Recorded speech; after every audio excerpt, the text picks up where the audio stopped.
생방송 국민행복시대 계속해서 지역문화원을 만나보는 시간입니다. 네, 오늘은 동방성리학의 전통과 첨단도시 문화가 공존하고 있는 경기도 용인문화원을 만나보겠습니다. 김장호 원장 자리에 나오셨습니다. 어서 오세요. 어서 오십시오. 반갑습니다. 네.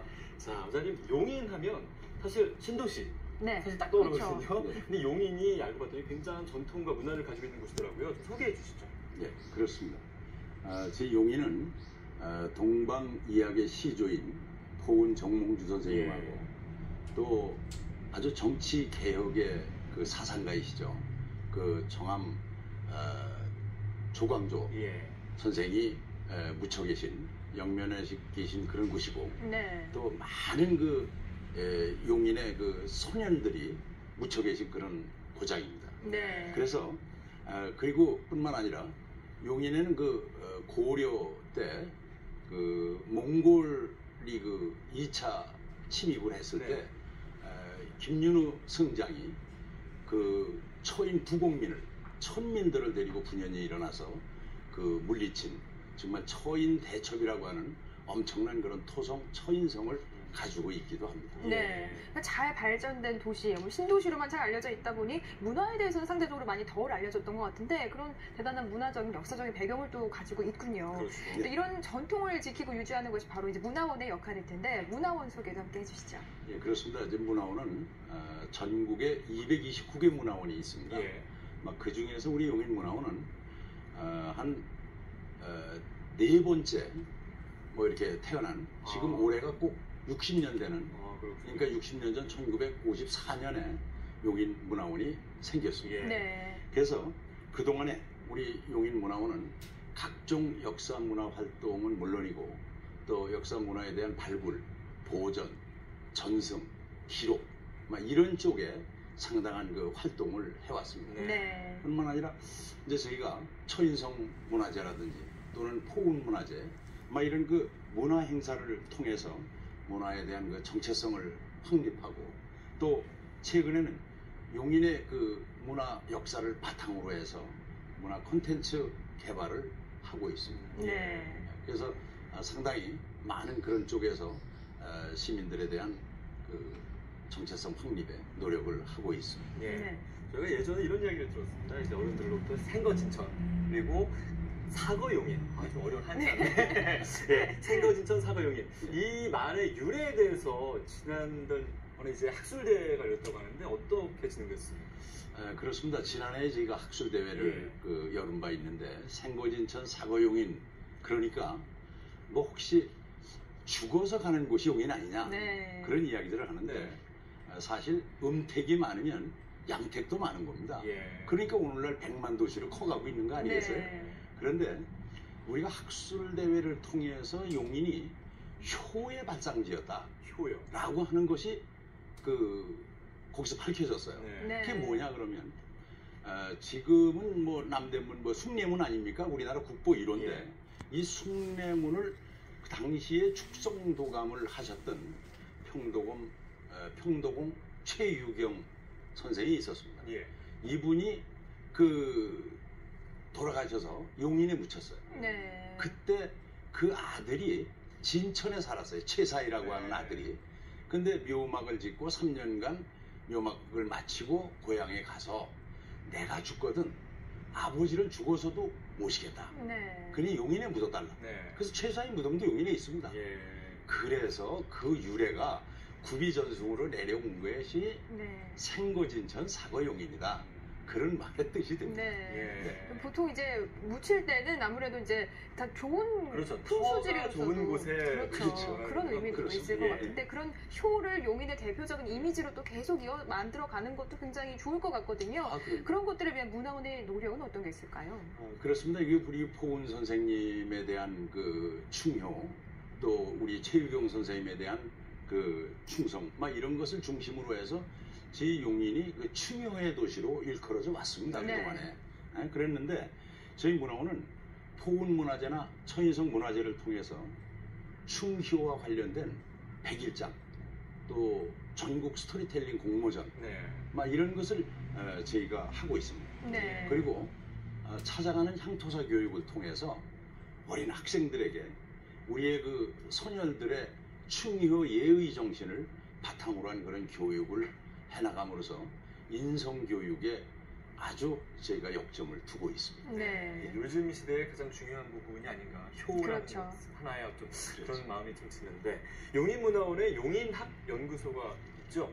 용인학연구소는 용인에 대해서 좀 학문적으로 연구하는 그런 곳이라는 생각이 드는데 어떻게? 그렇습니다. 뭐 어느 문화원이 다 그렇듯이 거의 문화원이 향토문화연구소를 유지하고 있습니다. 예. 네. 근데 저희 문화원도 향토문화연구소를 20년 전에 만드는 건 사실이에요. 네. 그런데 인구가 급증하면서 이제 그 이대로는 안 되겠다. 적어도 용인에는 그 어떤 학문적 토대를 가지고 네. 적어도 이 2010년에 우리가 이 용인학 연구소를 이름을 개칭을 했어요. 네. 그래서 지금은 용인에 9개 대학이 있습니다만은 6개 대학에서 용인학 강의를 하고 있고, 거기 또 용인학 저희 그 문화원 연구소가 거기에 뭐 강사 지원이라든지 여러 가지 또 지원을 하고 있습니다. 네. 그러면서도 저희가 이제 학생들이라든지 또 경찰, 뭐 공무원, 뭐 일반 시민을 상대로 한 여러 가지 그 교육을 제가 해나가고 용인학 교육을 그래서 많이 펼쳐나가고 있습니다. 네, 용인학이라는 것 자체도 굉장히 좀 특이하게 느껴지는데 또 그렇죠. 하나가 이제 규방문화연구소도 있다고 그렇죠, 들었습니다. 어떤 활동을 좀 하고 있는 건가요? 규방문화연구소는 아마 조선시대의 규방문화를 현대 문화로 계승하기 위해서 네. 저희가 2010년에 사실 그 규방문화연구소를 만들었거든요. 네. 여기에는 이제 그 해인 변인자 소장이 없으면 예. 아주 명장이고 인간문화재인데 네. 이분이 계셨는데 그동안에 활동을 해왔습니다. 청와대 초청전시회 뭐 이런 걸 하시던 분을 네. 모셔다가 저희가 연구소를 만들었습니다. 네. 그 이후에 아마 여러분들 그 에이펙 정상회담을 부산 예. 누리마루 하우스에서 아마 하신 거 기억하실 네, 네. 겁니다. 네. 거기에 가서 그 2012년도에 우리 그 연구소가 그 전시를 했습니다. 네. 그래서 아주 각광을 받았고, 또 우리나라 국가브랜드위원회에서 대한민국 브랜드 코리아로 선정되기도 했습니다. 예. 뭐 지난주에는 아주 가까운 예입니다만은 지난주에는 그 주한 일본 그 대사관에서 초청을 해서 저희 문화원에는 연구위원이 8분이 있거든요. 예. 네. 그 연구위원 8명을 모두 초청을 해서 우리 변 소장이 그 같이 가서 그 전시회를 해가지고 아주 좋은 평가를 받고 돌아오셨습니다. 예. 네. 우리나라의 어떤 문화의 다양성의 어떤 그런 차원에서 이런 규방 문화가 또 하나의 어떤 또 포인트이지 그렇죠. 않을까 하는 생각이 드는데, 네. 지금까지 많은 것들을 말씀해 주셨거든요. 용인학도 말씀해 주시고 다양하게 말씀해 주셨는데, 아무래도 이제 문화원이 향토 문화를 또 미래 세대에 계승하고 알리는 데 굉장히 중요한 역할을 하지 않습니까? 그렇죠. 지금 말씀하신 것 이외에 어떤 것들도 있는 소개해 주시죠. 오랫동안 우리나라는 지역의 역사와 문화를 뭐 지역적이거나 또는 보편적이지 않다고 해서 별로 주목하지 않았습니다. 예. 네. 근데 오늘날 글로컬 시대를 우리가 맞이한 거 아닙니까? 네. 이때 지역민 스스로를 역사 문화의 행위죠. 예. 즉 역사 문화의 주체로서의 그 중심에 놓고 네. 그리고 새롭게 정립해 나가야 한다는 그런 필요성을 느끼고 용인 학위 체계를 정립하게 됐습니다. 네. 그래서 특히 미래 세대의 주인공인 청년들에게, 청소년들이죠. 저희 문화원에서는 2011년부터 한 100개 초등학교 또 50개 중학교에 찾아가는 향토사 교육 시간을 만들어서 가서 교육을 하고 그렇게 실시하고 있습니다. 네. 자, 그런데 원장님, 용인 같은 경우에는 워낙 이제 큰 도시다 보니까 외부에서 많은 분들이 또 유입이 되고 그렇다 보면 지역민들끼리 좀 통합하고 어우러지는 그런 축제의 마당이나 뭐 문화 행사도 있어야 될 것 같다는 생각이 들거든요. 그런 면에서 이제 문화원이 어떤 역할을 하고 있는지 함께 얘기해 주시죠. 네, 그렇습니다. 아주 네. 잘 보셨는데요. 네. 제 용인이 사실상 100만 인구로 지금 98만입니다. 예. 100만 인구로 불과 짧은 시대에 이렇게 비대해졌거든요. 네. 그러다 보니까 이 80%가 외지 인구입니다. 네. 이 인구를 놓고 보면은 이제 동북권 지역이라고 보는 지역은 농업 지역이고 네. 서부는 도시화로 발전됐고 네. 그래서 그 정서적 괴리가 점점 더 멀어지고 있어요. 그래서 이것을 어떻게 통합하고 해나갈 거냐. 이것은 뭐 다문화 가정도 마찬가지입니다만은 서로의 문화를 이해하고 외지에서 들어온 분들이 우리 용인의 문화를 알게 하기 위해서 저희는 상당히 여러 가지 노력을 하고 있습니다. 네. 뭐 용인 아카데미 교육을 이제 저희 수지구라고 하는 지역이 외지인이 많이 사는 지역에 네.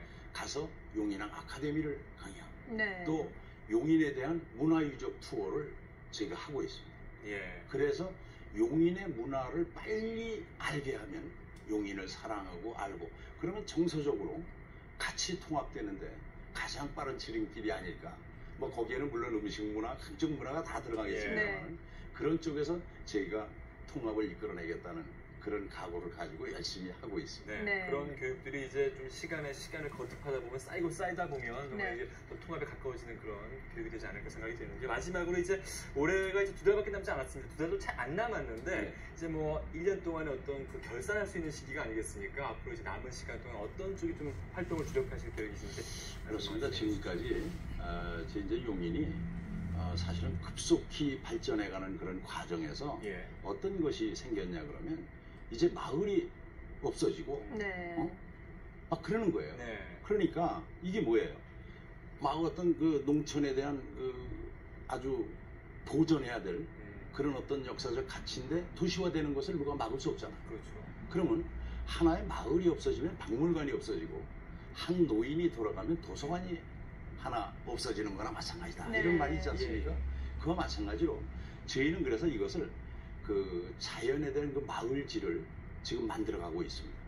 그래서 앞으로 매년 계획을 하고 있는데 예. 금년 가을에도 그 사라져가기 전에 이 동북권의 마을을 선정해서 마을지를 창간하고 또 민속놀이 이것을 보존하기 위해서 뭐 여러 가지 뭐 구전에 대한 녹화 또 기록 뭐 이런 것을 저희가 열심히 하고 네. 백중놀이 같이 지금 사실 거의 뭐 7월 10월 음력 7월 15일이 백중날입니다만은 이 백중문화재가 없어져 가는 것도 저희가 3년 전부터 그 용인의 백암이라는 곳에 백중문화재를 부활시키는 그런 노력을 해서 민속놀이를 계속 보존해 나가는 그런 노력을 열심히 해나가고 있습니다. 네. 네. 발전 속에서도 우리 전통을 놓지 않으려는 노력 앞으로도 좀 응원하겠습니다. 네.